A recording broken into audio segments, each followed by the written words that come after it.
अधूरी कॉफ़ी और पूरा प्यार। शहर की आपाधापी, शोर शराबे और 24 घंटे भागती जिंदगी के सीने पर एक शांत संकरी सी गली बसी थी। शाम ढलते ही वहां की पीली लाइटें सड़क पर एक मखमली रोशनी बिखेर देती थीं। उसी गली के आखिरी मोड़ पर एक पुराना, शांत और अपनी सादगी में बेहद खूबसूरत कैफ़े था, दी ओल्ड ओक कैफ़े। लकड़ी की पुरानी घिसी हुई मेज़ें, दीवारों से सटी किताबों की अलमारियां, हवा में तैरती ताज़ा पिसी कॉफ़ी की भीनी खुशबू और पृष्ठभूमि में बजता धीमा साज। वहां कदम रखते ही इंसान जैसे वक्त की रफ्तार भूल जाता था।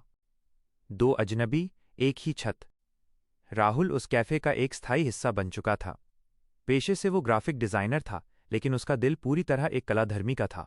उसे अजनबियों की मुस्कुराहटों में कहानियां और उनकी खामोश आंखों में तैरते हुए अधूरे ख्वाब साफ दिखाई देते थे। हर शाम वो कैफ़े के सबसे कोने वाली मेज़ पर अपना डेरा जमाता, खिड़की के शीशे से छनकर आती रोशनी को निहारता और अपनी स्केचबुक पर पेंसिल से कुछ न कुछ उकेरता रहता। उसी कैफ़े में हर रोज़ एक और चेहरा दिखाई देता था, सुहाना। सुहाना को पन्नों की खुशबू और किताबों की दुनिया से बेइंतहा मोहब्बत थी। वो हमेशा खिड़की के ठीक पास वाली पसंदीदा सीट चुनती, अपने लंबे रेशमी बालों को उंगलियों से सहेजकर पीछे करती, सुलगती कॉफ़ी का मग थामकर अपनी किताब में डूब जाती। उसकी एक बहुत अजीब लेकिन दिलचस्प आदत थी, वो कभी अपनी कॉफ़ी पूरी नहीं पीती थी। हमेशा ठीक आधा कप कॉफ़ी मेज़ पर ही छोड़ देती और चुपचाप उठकर चली जाती। राहुल ने जब पहली बार उसे देखा था तो उसकी पेंसिल हाथ में ही थमी रह गई थी। धीरे धीरे सुहाना का वो आना राहुल के दिन का सबसे खूबसूरत इंतज़ार बन गया। वो दूर बैठकर उसके चेहरे के बदलते भावों को पढ़ता और अपनी डायरी के पन्नों पर उन्हें उतारने लगता। कभी उसकी मंद सी मुस्कान, कभी पढ़ते समय पलकों का झुकना, तो कभी गालों को छूती बालों की वो एक आवारा लट। अधूरे पन्ने, अनकहे जज्बात। लेकिन राहुल का हर स्केच हमेशा अधूरा ही रह जाता था। चेहरा मुकम्मल होता, पर उसके पीछे का कैनवास बिल्कुल खाली। आंखें बोलतीं, लेकिन उनमें कोई रंग नहीं सचता। ऐसा नहीं था कि राहुल उसे पूरा नहीं कर सकता था, बल्कि वो जानबूझकर उन्हें अधूरा छोड़ देता था। उसका दिल कहता था कि जब तक वो सुहाना से बात नहीं कर लेता, तब तक उसकी कोई भी तस्वीर पूरी नहीं हो सकती। दूसरी तरफ सुहाना भी इस खामोश हलचल से अनजान नहीं थी। किताब के पन्नों को पलटते हुए उसकी निगाहें अक्सर चोरी छिपे राहुल की तरफ मुड़ जातीं।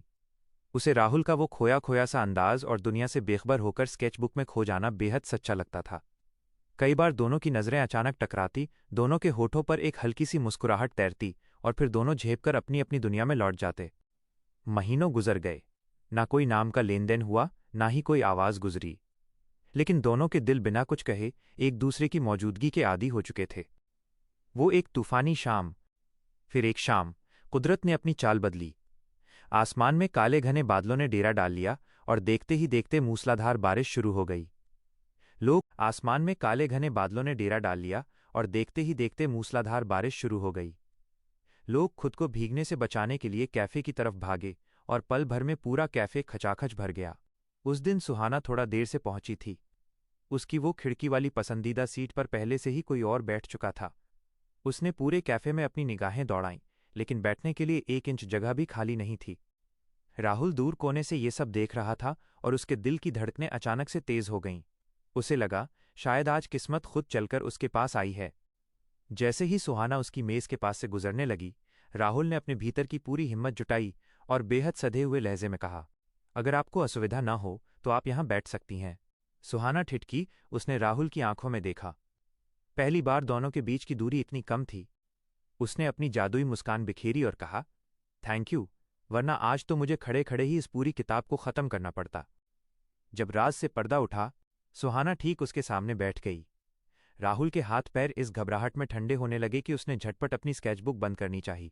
पर किस्मत का खेल देखिए, डायरी हाथ से छिटकी और सीधे सुहाना के सामने जाकर खुल गई। पन्ना खुला था और सुहाना की नजरें उस पर टिक गईं। वह कुछ पलों के लिए बिल्कुल निशब्द रह गई।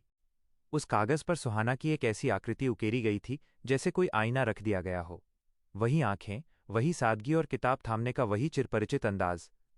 लेकिन पेंटिंग का निचला हिस्सा बिल्कुल खाली था। वह तस्वीर अधूरी थी।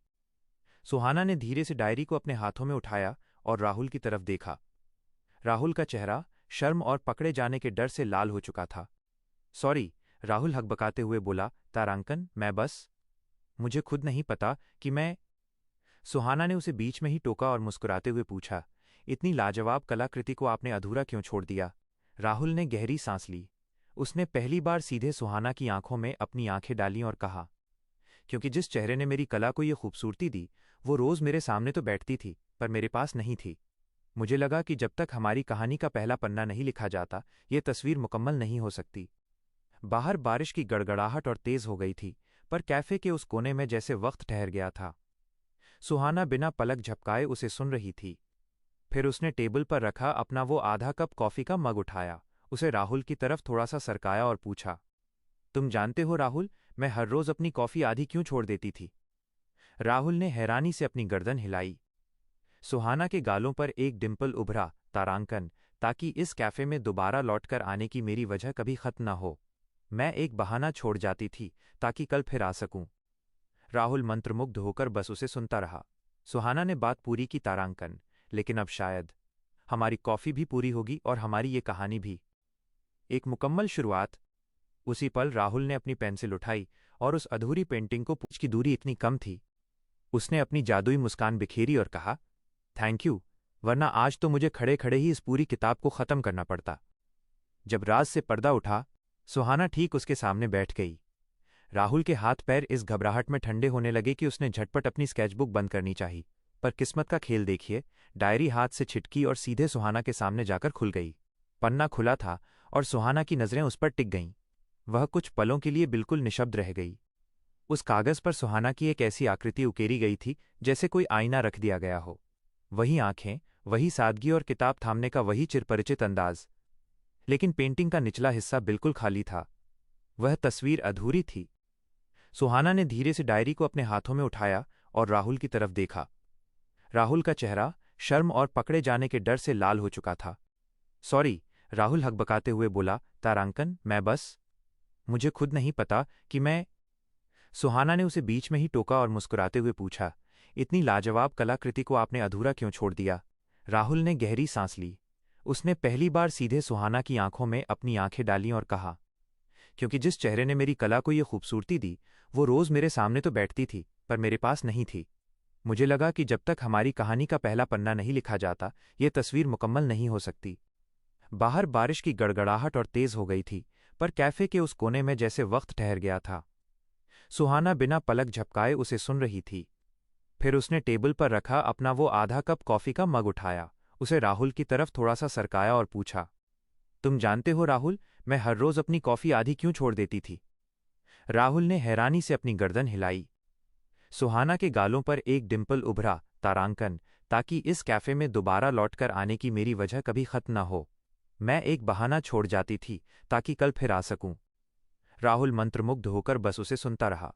सुहाना ने बात पूरी की, तारांकन, लेकिन अब शायद हमारी कॉफी भी पूरी होगी और हमारी ये कहानी भी। एक मुकम्मल शुरुआत। उसी पल राहुल ने अपनी पेंसिल उठाई और उस अधूरी पेंटिंग को पूरा करना शुरू कर दिया। लेकिन इस बार उस कैनवास पर सिर्फ सुहाना नहीं थी, बल्कि सुहाना के ठीक बगल में राहुल का भी अक्स था। दोनों एक दूसरे का हाथ थामे हुए थे। वक्त अपनी रफ्तार से बीतता गया। अब वे कैफे के दो अलग अलग छोरों पर नहीं बैठते थे। अब उनकी मेज एक थी, उनकी कॉफी एक थी और उनके आने वाले कल के ख्वाब भी एक हो चुके थे। राहुल की हर नई पेंटिंग अब सुहाना की खिलखिलाहट से पूरी होती थी और सुहाना की हर नई किताब का नायक अब राहुल बन चुका था। आज भी जब कभी शहर में वैसी ही बारिश वाली शाम ढलती है, वे दोनों उसी खिड़की के पास बैठते हैं, अपनी पुरानी यादों के पन्ने पलटते हैं और जानबूझकर आधी कॉफी एक दूसरे की तरफ बढ़ा देते हैं। क्योंकि वे दोनों जान चुके थे कि जिंदगी में कुछ चीज़ों का अधूरा रहना ही कभी कभी सबसे खूबसूरत और मुकम्मल दास्तान लिख जाता है।